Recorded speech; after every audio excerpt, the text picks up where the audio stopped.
For exclusive podcasts and more, sign up at patreon.com/partnersincrimemedia. This week's Law & Order Marathon winner is Stacy Colston of Indianapolis, Indiana. Stacy will get a marathon decal showing she watched 26.2 hours of her favorite crime show. To be next week's winner, sign up at lawandorderpodcast.com. I'm Kevin Flynn with Rebecca Lavoie and Brady Carlson, and these are their stories. You think you know who did it, but you don't know who did it. Law and order, law and order, law and order.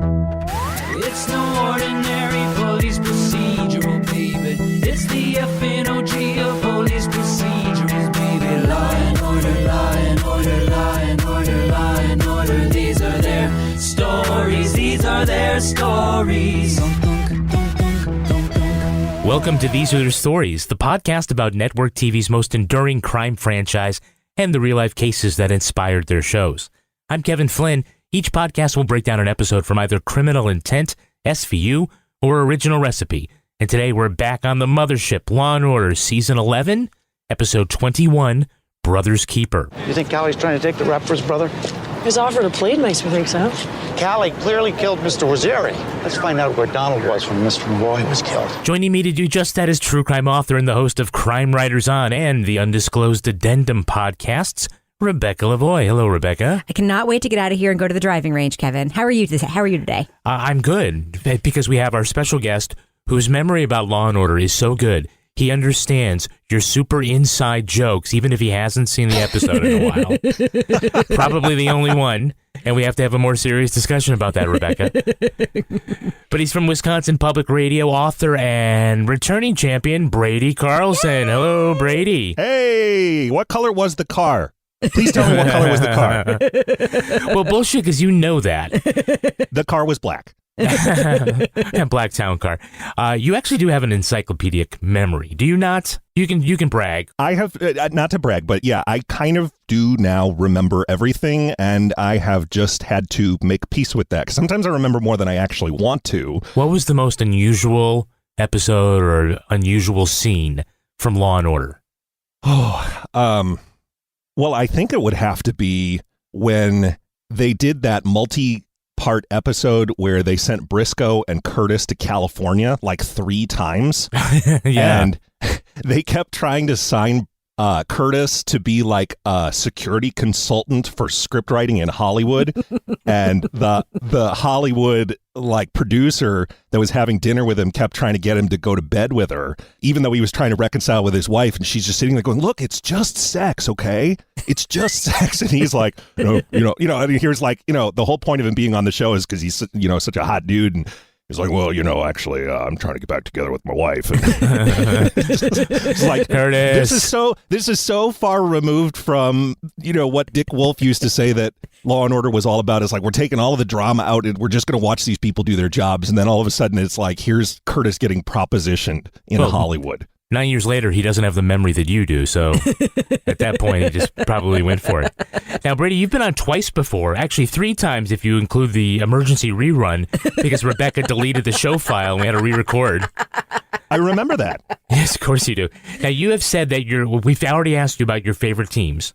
You said Briscoe and Logan, and your favorite prosecutorial team is McCoy and Kincaid. So I want to know, of all the franchises, which 2 cops are your second favorite detective team? Second favorite Law and Order detective team. My second favorite detective team. I'm very old school, but I have a very soft spot in my heart for Lupo and Bernard. The last pair on classic Original Recipe. They were terrific. This was a show that, had been on for 600 years, 700 years. I mean, it had been a long Season time. 19, and, yeah. It was sort of like how every time there's a new class of 8th graders, everybody goes, oh, Saturday Night Live is better than it's ever been. It's totally back.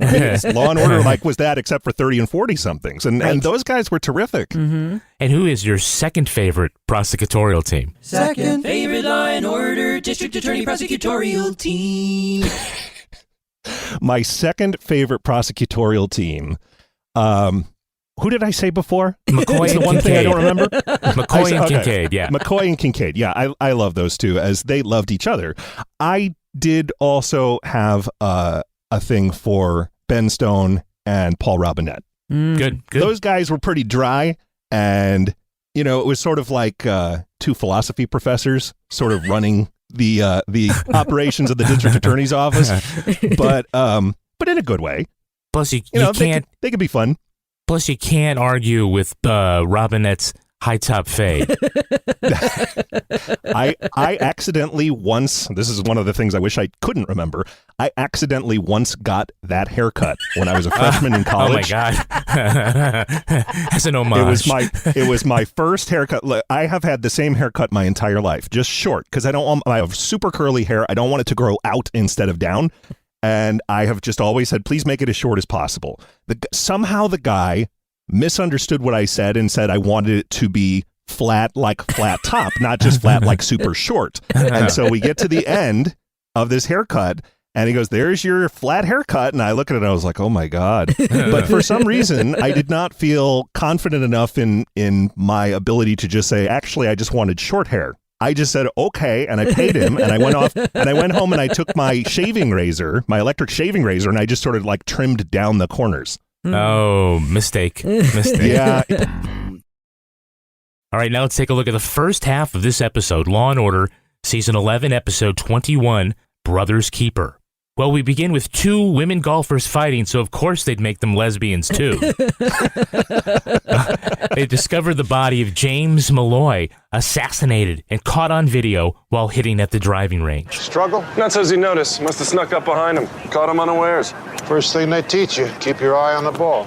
Malloy liked cocaine, liked women, and liked to skim money from the medical supplies shakedown racket he ran with Irish mobster Cally Lonegan. The cabbie that picked up the shooter points to Cally's photo, and Green says, thanks, maybe it's safer for you to go to Sierra Leone for a while. When they confront Cally, he says he's got a pretty good alibi.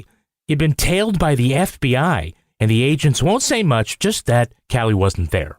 Van Buren tells Briscoe and Green to move on. Among the photographs of women with Malloy is a girl who recently OD'd and just happens to be Cally Lonegan's niece. That's when the cabbie gets whacked, and Green threatens Cally because now it's personal.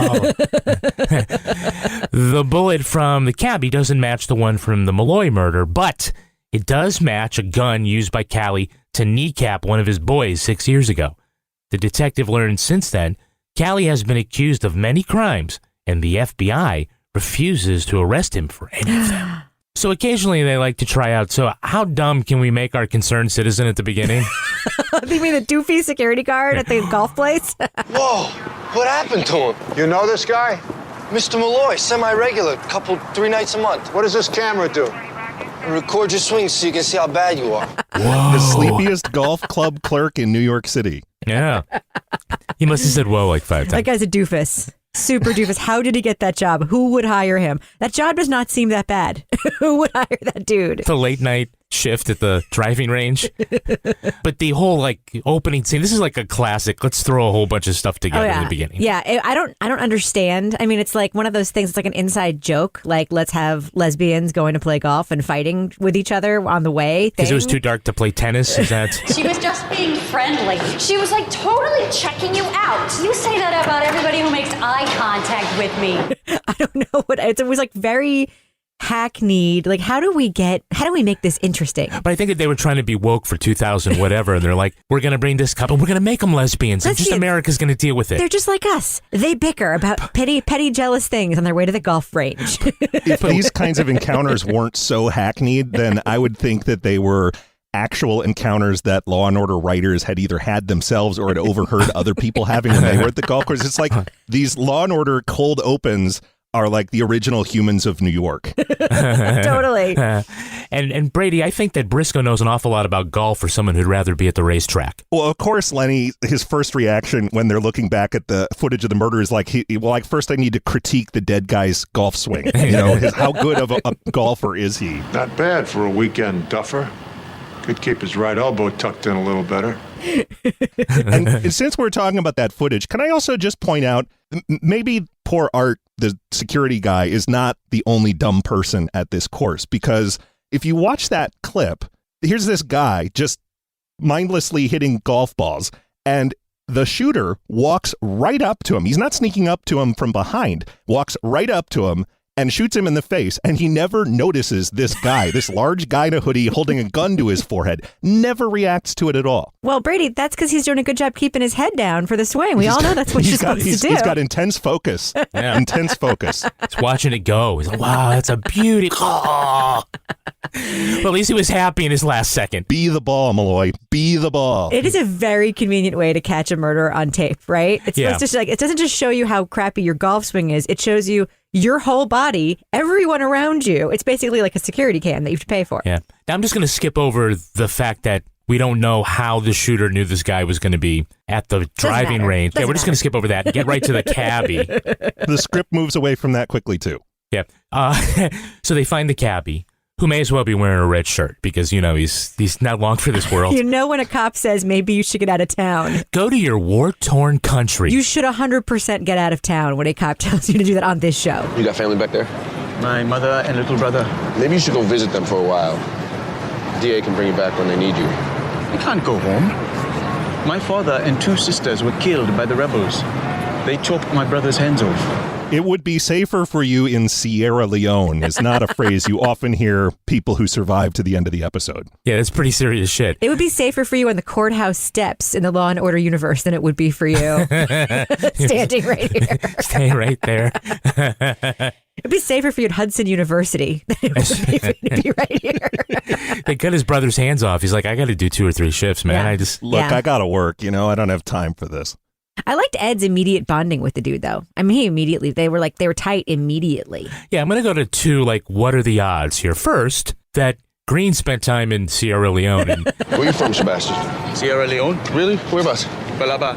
Well, that's near the border, right? You know my country. My father traveled. I went and stayed with him once on the coast in Freetown. And then second, apparently Briscoe has arrested everyone in New York City at some point in time. Wait a minute. Don't tell me. I'll get it. You collared me a long time ago. I was a kid. 47th Street and 12th Avenue. I was walking a beat in Hell's Kitchen, and you were playing with matches for fun and profit. Hey, like I told the judge at the time, I just happened to have that gas can in my hand. You waltzed in, slapped the cuffs on me, and put me in the paddy wagon.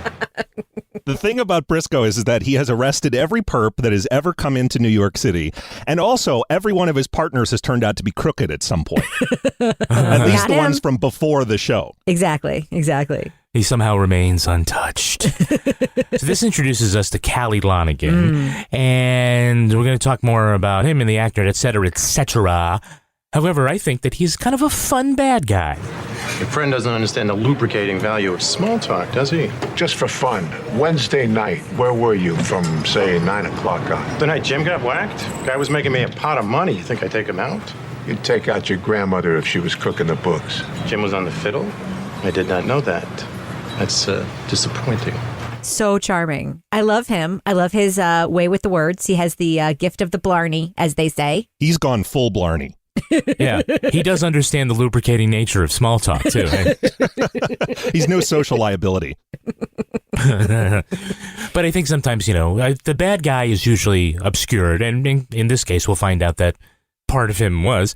I'm also thinking of Larry Miller's appearances. Yeah. Where totally. You've got somebody who's really charming and gets close to chewing on the scenery, but is just he chews on the scenery. That's not close. That's actually what's. But the writers definitely enjoyed writing for this character. Totally. Even though, once again, in the most hackneyed thing ever, is every mobster their desk is always the table in the back room of the bar that they own, always, right? Doesn't matter if you're Italian or Irish or Russian. On this show, if you want to catch someone who's a mobster, go to the bar that they own and their desk will be some table in the back. Yeah. Always. 100% of the time. Well, that's the advantage of being able to work for yourself. You don't have to go to somebody else's cubicle farm. Yeah. If Lonegan had decided to go straight, maybe he could have founded, the WeWork of 2001. Right. But he's also a job creator because he has a bodyguard named Buddha. I love Buddha. I love Buddha. Hey, Buddha, don't you ever get bored sitting in the same spot day after day? No. Come to think of it, I do get kind of a peaceful feeling being near you. It must be your aura. I do. Buddha's you don't have to even talk to let me know that you're cops. I love that. I love Buddha. I love everything about him.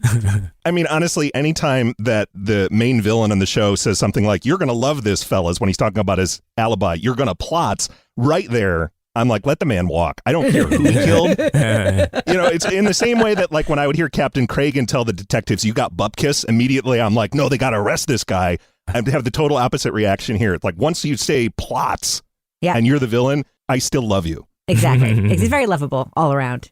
And he eats feta cheese omelets. That was his alibi for this murder. That's something he has in common with none other than Ira Glass, the host of This American Life. That's right. Could have also been his alibi. Yeah. Act 1, the shooting.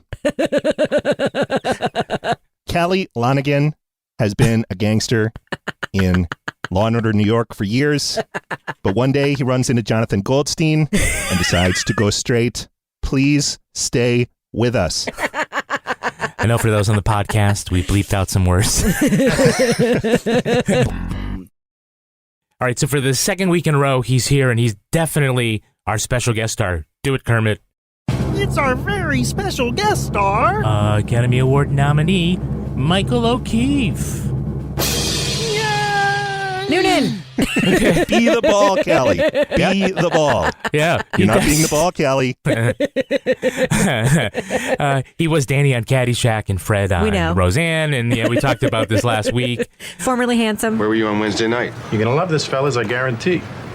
You're going to plutz. Yeah, look, I think when you are an actor and you have to do the thing where you are playing your twin, it can be very gimmicky. I think the interaction wasn't all that bad. Oh, are you kidding? I mean, at the end. Are you kidding? It was, to me, like, this is a thing that people on TV who make TV, like back in the 80s and 90s, used to love to do, right? Like twin scenes. I know this was later than that, but it was like such a classic, like single camera, multiple angles. How do we make them different? I know. We'll do some of that spray on hair on the twin and give him glasses. Let him shave. I want to know who at the network was giving them notes like, you know what we really need is more special effects on Law and Order. Twins. Yeah. Why haven't we tried that one yet? The only time I've ever really been fooled, right, by twin stuff was the first time I saw The Social Network, and I also didn't know who Armie Hammer was. And I was like, man, those twins were really good. Like, that movie did it super well in a way that, like, no TV show has ever done. And this is a great example of it. You weren't fooled by The Parent Trap? I was. I thought, well, those are two great girls. Yeah. Haley Mills. And they have the same name, too. What are the odds? Haley Mills and Haley Mills. So we have, again, 2 weeks in a row, the same, hey, it's that guy. Second, hey, it's that guy. It's Robert John Burke. We know him as Tucker, the AIB detective from SVU, but here he is, FBI agent Ron Inez. You know what they say about cops and criminals? A lot in common. That's especially true in our neighborhood. I feel like he's cheating on Tucker. I'm going to be real. Well, he has had 3 Law & Order appearances, in addition to his 29 SVU appearances. Here he is a supporting actor, but I will say in his career he did get one good lead role. Ready, Rebecca? Yes. He was RoboCop 3. So, like, he was cast because of his chin's resemblance to Peter Weller's chin? I guess so. His chin had the role, not so much him, his chin. His chin was trying to reinterpret the character. How did my chin make this its own? He's also been a volunteer firefighter in Long Island since 2002. In real life? In real life, and he is now a captain. Love him. I love him. Do you know who else was in RoboCop 3, by the way? No, who? Are you going to say Jill Hennessy? My beloved Jill Hennessy. Yeah. It's like, I got Dick Wolf's card here. You need to do something. Who, by the way, coincidentally, is a twin. Are you sure it was Jill Hennessy? They didn't have to do the fucking thing where, like, you stand on this side of the window pane and we're marking that. And on the other side, that's where we're going to pick up the shot, stitch it together. Just to go back to the twin thing for 1 second. They didn't have to do, as you said, his twin, like, shaved and he had, like, the different hair situation, whatever. The rosacea. They clearly had to, like, film all those scenes later. Like, they couldn't film them at the same time. Correct. Right? Yeah. So it was like, all right, let's do the lineup. And then it was like, okay, let's do it all over again. Like 2 days later after they finished all the original. Oh, yeah, exactly. colors. Yeah. Had to go fly back to Oneida. Oneida. Oh, whatever. It's one of those crappy upstate New York towns. I'm sorry, upstate New York. Is that a more prestigious university than Hudson? We are Hudson, where the bad guys go to school. Oneida.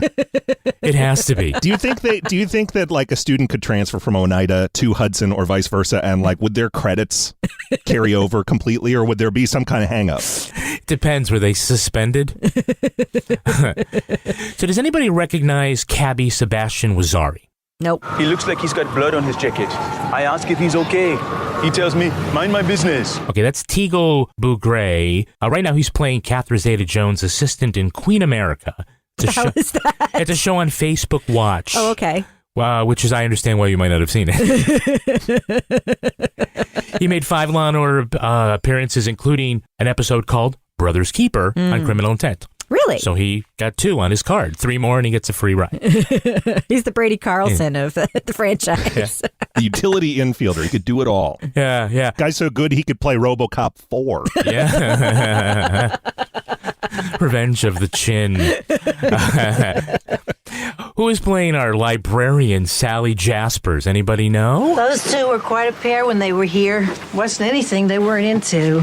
Such as? Legend has it they stole the principal's desk one time. She was so loving about that FBI agent being such a great guy, standing up for his friends and stealing the school principal's desk. And yet she never managed to mention Cally, hardly at all. I thought that was kind of a touching. She's having this fond memory. She's like, I'm not going to let the sort of ruinous criminal nature of this guy sort of tarnish my image of several decades ago in high school. Of boys being boys. They were just boys being boys. They're just kids. You got to love them. Yeah, she forgot one important detail, though. Kelly had a fucking twin brother. Okay, so the librarian, her name is Peggy Pope, and she played Margaret in the movie 9 to 5 as the drunk secretary who had the catchphrase, "Had a girl." Everyone says, "I'm going to get drunk." She went, "Had a girl." Now, I would like to see her lead in RoboCop 5. Had a robot. And Brady, lastly, can you tell me about Cally's defense attorney? Mr. Lonegan's not pleading to crimes he didn't commit. What do you know about him? I know he has a name that will resonate with fans of this podcast and the 18 other podcasts that the two of you produce. The character's name? He's called Kevin Flynn, the character's name. The defense attorney is Kevin Flynn. He is? The defense attorney is Kevin Flynn. Is that in the credits somewhere? Like, how would one even know that? IMDb? Well, that's how I found out. I have no idea how Brady knows that. He just called him Kevin. Because Brady knows everything. Yeah. Callie just refers to him as cool it, Kevin. It's implied, obviously. Yeah. You may want to make a recording of that, Rebecca, just in case you may need it in the future. Cool it, Kevin. Cool it, Kevin. Yeah. This actor, his name's Stephen Rowe. He was in Basic Instinct as a Eternal Affairs cop. He was the partner of Mitch Pileggi, who you know from the X-Files. Nobody remembers anything about Basic Instinct except that one thing that everybody remembers about Basic Instinct. A giant 12-foot V on the screen. I did want to point out that Rogers, the medical examiner, is able to leave Briscoe speechless with a wisecrack when they're looking at the niece who died. So how'd she get here? Same as everybody, she died. I thought you of all people would appreciate that. And he has no comeback. How often does that happen on this show? Briscoe is usually the one who ends the scene, and she leaves him just hanging there. Yeah. I thought if anyone would appreciate that, it would be you. Okay, so these guys are frustrated that the case leads to Cally, but they'd have to prove that the FBI agents are wrong. And Briscoe says, Well, maybe they're just covering their asses. It wouldn't be the first time some cop said screw it and went to have dinner instead of doing his job. And he's saying this while they're all eating pizza in a pizzeria. It's a pizza the size of the table, too. Right. I mean, they're not just getting like a 10-inch personal pan pie here.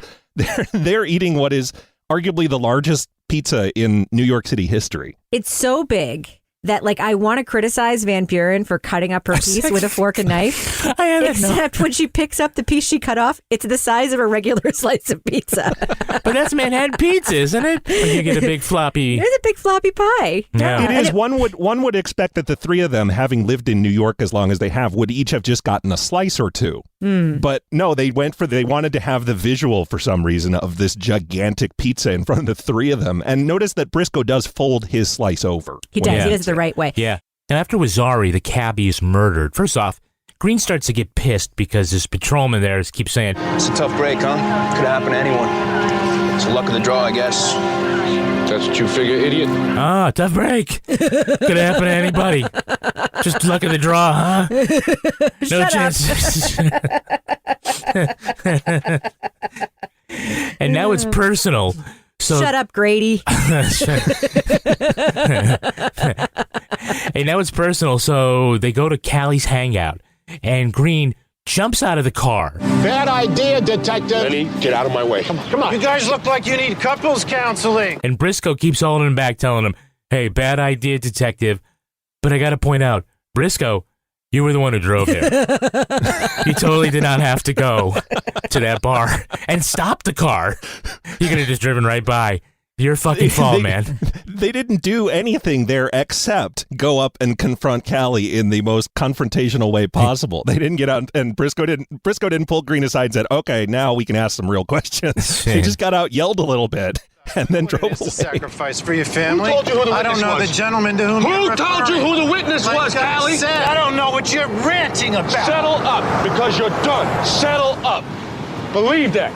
I love this scene because, I mean, I think you could see Logan doing this, and you could see Curtis doing this. And although, well, you know, later on, Green just shoots some guy in order to get off the show, this doesn't seem like Ed Green's personality. And so he's playing against type a little bit here. He doesn't have that like roiling pain just below the surface that a man with 5 daughters has when he has to go to the job every day. No, that's just not who he is. Yeah. But it seemed to have sparked something in the writers then, because later on in his run, that's when all of a sudden he's got a gambling problem, and all of a sudden they're having these moments where he's trying to tamp down his tendency to go rogue. And you didn't have that early on. He was sort of the straight and narrow guy who could still run, and Briscoe was the wisecracking guy. You know, talking about cast against type, here's Briscoe, who at this point is huffing and puffing if they have to run a block.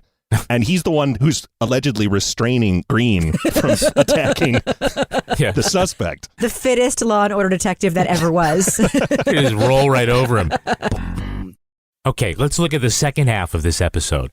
With the FBI protecting Cally Lonegan, McCoy and Carmichael don't know if they can get justice for the murder victims. How sure are we that Lonegan is the murderer? Well, if he didn't kill Malloy, why kill the cab driver? We can't prove that he did. Well, it's all inferential. You don't have enough for an indictment on either killing. With the cabbie dead, we may never be able to tie Lonegan to Malloy's murder. We'll tie him to it. Green has taken Mr. Wazzari's death very personally. So I thought you might have a quiet talk with the U.S. attorney, find out what's up with the FBI. I don't want to talk to anyone until we know who we can trust.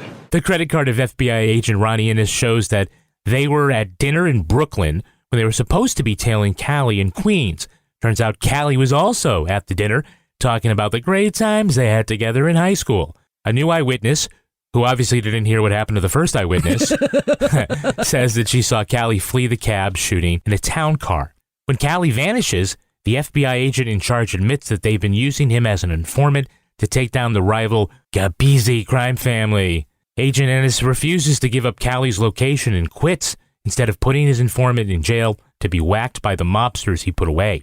Briscoe and Green fly to Oneida to arrest Cally at his brother Donald's house, but when Donald comes home, jaw drop, they look exactly alike. So they each have motive, but Cally offers to plead to both murders. Why? Is it because Donald killed Malloy in order to avenge his daughter's death, and Cally killed Wazzari to keep his brother from being caught? Cue the ultimate conference room climax, where you sit on that side of the table, and I'll sit on this side of the table. Cally will go down for killing the cab driver, but they knowingly can't charge him with murdering Malloy, and Donald won't confess to it. Back at Rikers, a Gabisi soldier kills Cally just like he knew would happen. Okay, so they learned Cally and Ronnie go back to high school because there's this great picture of them in the yearbook together. Good thing they're both child actors, huh? They both have headshots that they can cut out and put in the yearbook. Is that how yearbooks were in the 70s? Like somebody would draw a cartoon of these guys and if you were best friends, there'd be like a cartoon of you like holding hands, jumping in the air together. It's so weird. And the fact that they take the two that got into all these goofy exploits together, that they're stealing the principal's desk, but what we need to do is give them a full page in the school yearbook. Those are the two guys. That's always how it works. That's right. That was hashtag respect before there were hashtags. That's right. Celebrating shenanigans. Well, Ronnie says he'd rather quit the FBI than tell you the location of somebody he doesn't know the location of. For the last time. Where is he? I got no idea. Ron. No. I got nothing more to say on the subject. This is how we repay people who help us. We hang them out to dry. You notice like no one ever like gives him like they're like, you're a good agent, don't throw it away. I'm like, didn't he do that already by like protecting his friend that he went to high school with and not telling anybody he went to high school with that So dude? basically saying, don't get caught and throw your career away. You're a good agent, except for all the stuff you did while you were working. Now, who knew Carmichael was so sentimental, right? Cally just might be hiding upstate. Nora, if he's up there, I think Briscoe and Green would want to be there when he's brought in. Put them on the next flight. And Nora's like, sure, get those crazy kids on a plane at taxpayer expense. First plane. That's right. Don't even like make a phone call ahead of time to find out. Just, you know. He might not be there, guys. He might not be there. But let's put those guys in the first plane anyway. Well, I did check. It is a 4-hour drive up. Okay. But it's a 1-hour flight. You just From hop on the Teterboro? 110. Yeah, just get on the 110 to Oneida Airport and you're good. Yeah. Yeah, where the pizzas are much smaller. And I know you need to do this for television, but they pull up at the house, and that's when the local cops start to debrief them. Cally was here for the girl's funeral. Other than that, nobody remembers ever seeing him before. What about since? Funny you should ask. He came to town again middle of last month. Around the same time Malloy got shot. Okay, we'll go knock on the door now. Yeah. Weird detail, though. Later in the episode, they're like, we have to find somebody who puts Cally in Oneida. And I'm like, didn't the local cop tell them that Cally was in Oneida? Like, you already have that person. The cops knew he was there. Like, what are you looking for? The dry cleaning person? Like, Big picture, McCoy, big picture. So they do a lineup where they both get in the same lineup. It's the best. This is one of my all-time favorite scenes in the history of this entire show. This is how you people amuse yourselves? You can see why we asked you to take your time. The man I saw is number 4. How can you be sure? I was a nurse for 20 years. I noticed certain physical indicators. Yeah, number 1 and number 4 look alike. But number 4's been a hard drinker most of his life. Probably ought to see a doctor about his liver. What does the woman say, the witness? Is this what you guys like to do to amuse yourselves? Yeah, we're going to start bringing all the twins in. Or fill a couple minutes in an hour-long drama. Either way. Again, they have to test out the equipment to make sure they can do this stupid thing where we line it up, stitch it together, and make it look like it's Star Wars. Yes. Brady, was that witness not the best in her ability to tell the twins apart? Well, what's hilarious is that the entire episode is built on the fact that these two brothers look so much alike that the prosecutors and the cops can't figure out who did which murder. And here's this woman, she's like, oh, well, I'm a nurse. I know that guy has a huge drinking problem. They don't look alike at all. They actually don't look that much alike. They're kind of different looking. One of them has hair and one of them doesn't. That kind of makes a difference. Glasses. But I guess in a parka, they look the same. They're like Patty Duke and Kathy from the Patty Duke Show. One's the wild one and the other one's totally reserved and just wants to listen to symphonies or whatever. There's like no comparison. Now, look, if Cally is this big mobster, why is he the one doing all this shooting? I don't know. Especially when he's trying to cover up the crimes of someone who looks exactly like him. Exactly. Exactly. I mean, he's got Buddha. I was wondering, why didn't Buddha do it? And if he really was so hands-on, then why didn't Briscoe make a Caddyshack reference when he was first talking about that old collar? You know, he's like, he could have said, yeah, I collared you because there had been a lot of complaints, fooling around on the course, bad language, smoking grass, poor caddying. Okay, I want to go back to this because it's not worth it having an actor playing twins unless you can do the scene where they get in the same room together. I told you we got nothing to say. Cally, I can speak for myself. You don't know how the game is played, Donnie. Maybe it's time I learned. Maybe it's time you shut up. Did I ever ask you for anything? All these years, did I? Yeah, plenty. Every time Pop came home drunk and you hid in your room with all those books. What did you think we were doing down there, rearranging the furniture? It's a one-camera thing, and the way all the drama comes together is they are stitching individual performances together. Right. To make it Shot look on like different days. Well, no. They're in the same pizzeria, that cold slice of pizza, okay, right? yeah. And then they shoot, Jerry Orbach, and then they shoot Espatha Murkison, and then they put those two things together to make it look like it's happening at the same time. So, why is it so hard to believe that on a technical side, they can make this happen dramatically with the same actor playing two different characters? Why are you rolling your eyes, Carmichael? I think there's like a weird thing that happens when they do this with the same actor playing two characters, where it looks like they were shot in two different universes because they never look like they're the same size. Like something I always notice in this episode is that Cally looks a lot bigger than his brother in the scenes. Like he's proportionately bigger compared to the shots. Like there's just something slightly off with the brother shots where he's got like a little bit of a pinhead, and it's like that is the tell to me. To me, that is the tell. Well, Donnie doesn't slouch, right? He's proud professor of math. Of math. He's like 3 minus 1 is 2. Whatever happened to this thing that he was supposed to be at some conference in Italy? Like that was a lie? Like he wasn't at some conference in Italy or whatever? Yeah, impossible to check out. Well, he certainly wasn't at the cabin in the Adirondacks. They made that pretty clear. And for people that have been so-called estranged for so many decades, Cally sure does spend a lot of time at his brother and sister-in-law's house. They're estranged, but apparently he's there all the fucking time. They're so estranged. He was there 2 weeks ago, but they're totally estranged. They never see each other. Never. Suspicious shit. I wanted to point out that when late in the episode, they have to try and figure out if Donald Lonegan had stayed at a hotel, and they had no idea where it could have been in the city at the time of the murder. And if you note, Briscoe and Green are at their desks. Let's figure he checks in someplace nearby, say within a 20-block radius of the station. Nothing too fancy. The college professor's not going to rest his head at some hooker hotel. No, he'd pick something clean and sensibly priced. Lenny is circling different coordinates on a paper map, and Green has a laptop. And they figured it out in 5 minutes with no investigation. And they figured it out almost immediately. Yeah. Because they came at it multi-platform, so they knew that was how they were going to narrow it down.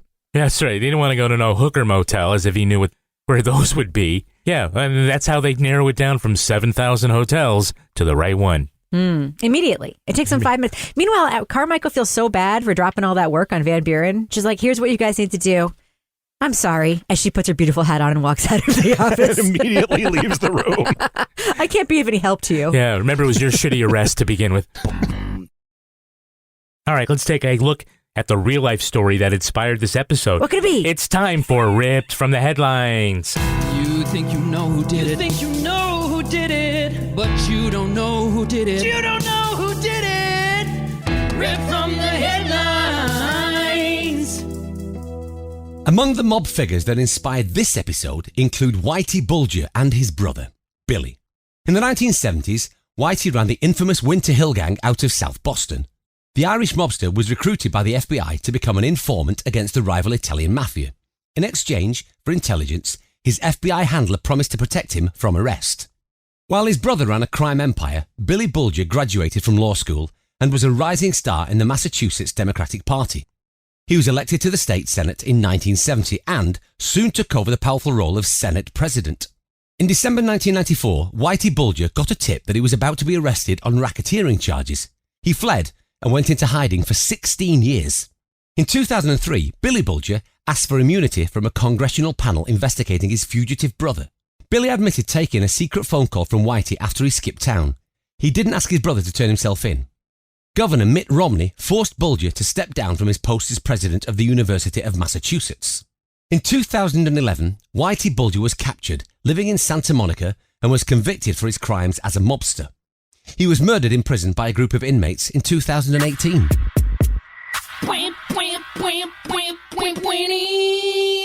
So obviously this is a Whitey and Billy Bulger case. I just wanted to point out, though, there is another case that may have played a little bit into this, the Ronald and Reginald Cray case from the 1960s in Britain. Twin brothers, mobsters. That case was cray. It was totally cray. Whitey Bulger killed at least 19 people.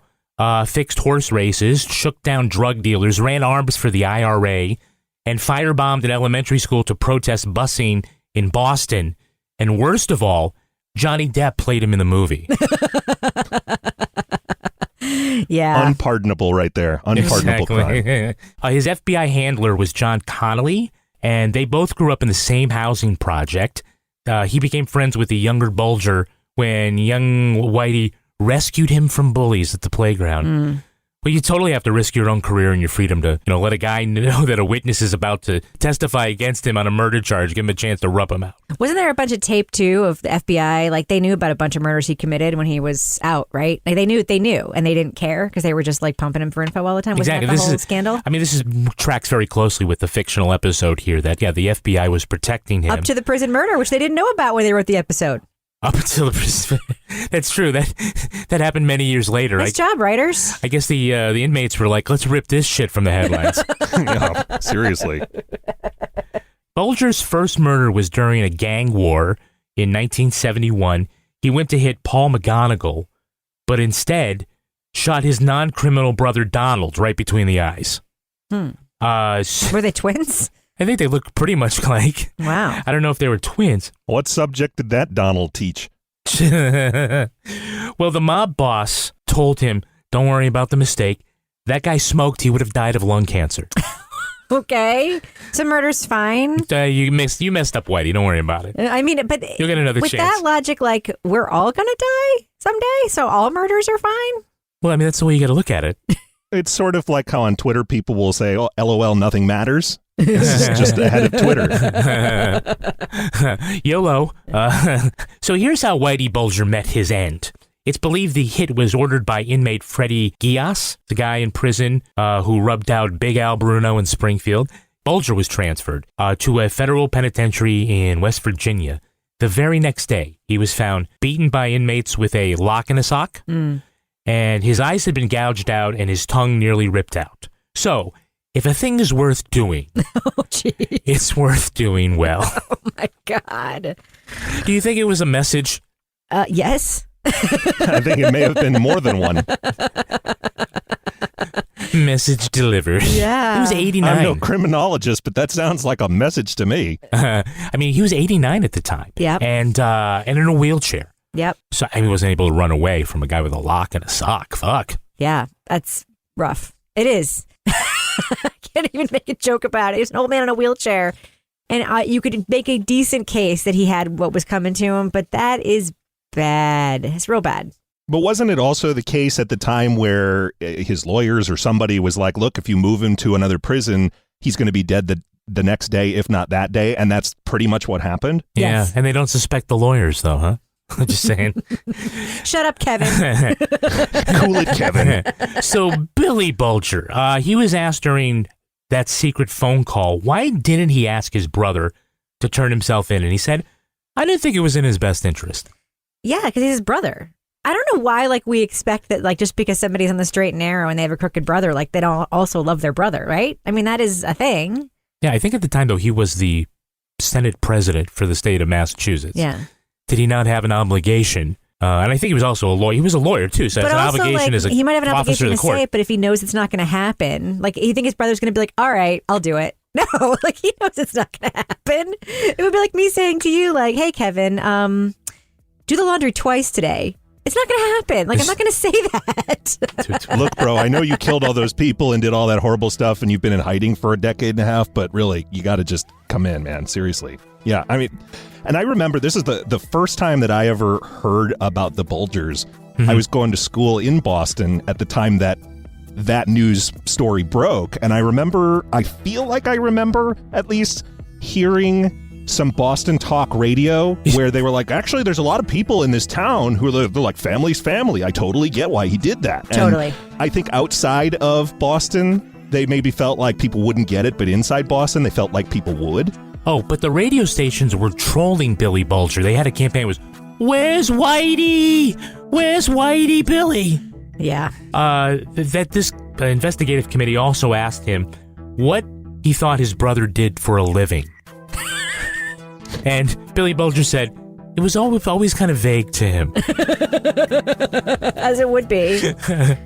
That is going to do it for us. We want to thank our very, very special guest, Brady Carlson, Brady, where can our listeners follow you online? You can find me anytime there's a social media platform that has the screen name Brady Carlson, all one word. That's where I'm at. Rebecca Lavoie, how can our listeners follow you? On Twitter or Instagram, you can find me at Reb Lavoie. And you can track me on Twitter at Kevin P. Flynn. You can also tweet to us at Law & Order Pod or follow us on Instagram at These Are Their Stories Podcast.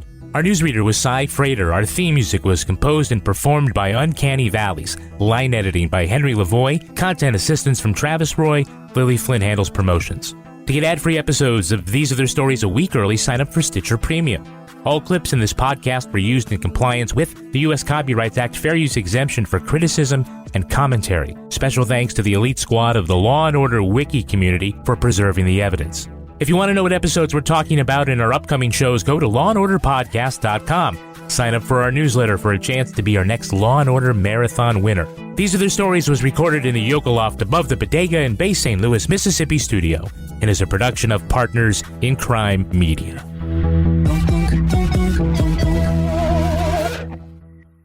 Partners in Crime Media.